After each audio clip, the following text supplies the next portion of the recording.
nonsense. Sandy, on that theme, I suppose, considering all these things are related, and the control mechanism that is Agenda 2030, what are your thoughts on that right now?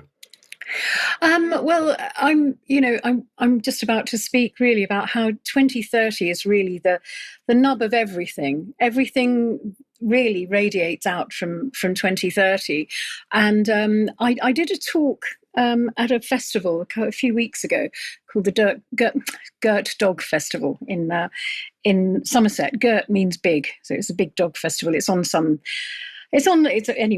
the Gert Dog of Langport, which is an effigy in the land. A lot of people enjoyed seeing this and the way I broke it down and said, this actually makes sense, because it's like joining the dots. There's so many things going wrong in our world, and it kind of brings it all back, and you see where it's all radiating from. So my first slide is really a kind of a visual of that. Now you can't see it very well here because it's quite small, but in the centre is Agenda 2030, and I will explain all these other ones radiating out, because all of it is linked. And Agenda 2030, which was brought about in 2015 by, it originated from Agenda 21, it became 2030 in 2015 at the Vatican by President Obama, where the 17 goals were launched.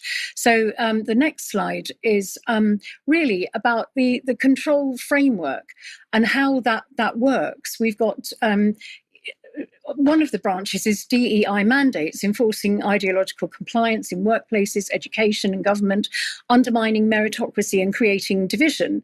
And then we've got net zero policies, costly energy transitions that dismantle reliable infrastructure, raise living costs and energy costs, and give over the energy control to global actors. And then we've got mass migration, overloading housing and services, changing demographics rapidly, and eroding national cohesion. We've got a lot of these attacks on farming, land rewilding, carbon offsets that drive farmers out of business and reduce domestic food security.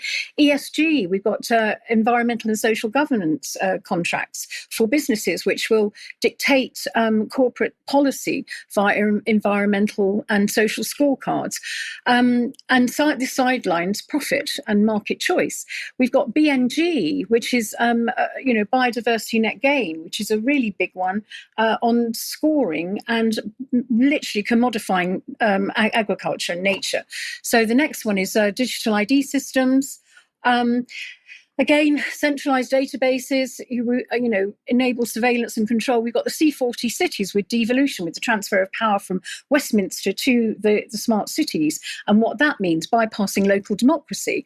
We've got CBDCs and financial centralisation, programmable money, and education reform and indoctrination, replacing knowledge with ideology, global citizenship training, and climate and social activism. And the next one is obviously the NHS. That's another arm of it, digitising and centralising health data, enabling predictive surveillance and global health governance, property rights erosion, 15-minute cities, mobility restrictions, and surveillance infrastructure, facial recognition, AI monitoring, predictive policing. And then there's the last one is, I think it's the water resource one. Anyway, we've got, water resource control, privatising and rationalising resources under environmental quotas, which is what you were talking about earlier, Charles. Banning private collection in some cases, international treaty overrides, cultural deconstruction, monopoly consolidation, destroying small and medium-sized businesses again, and data mining, and data mining in schools and impact investing, all the children in schools, data mining them. So this all comes back to the 17 sustainable goals. And though each one of those is instrumental in the destruction of everything as we know it. And I'll just sort of go into it a little bit deeper, just with two of those goals, what they really mean. And I'm going to take two that are really related to food. We've got no poverty and zero hunger. So let's start with no poverty. Yeah, it's goal number one, poverty alleviation and social protection. So the UN solution is AI-enabled digital footprints for credit and mobile money access, blockchain identity solutions to enable economic identities for all, and it's like a leveling up of communities. And really, what it means is to make everyone equally poor.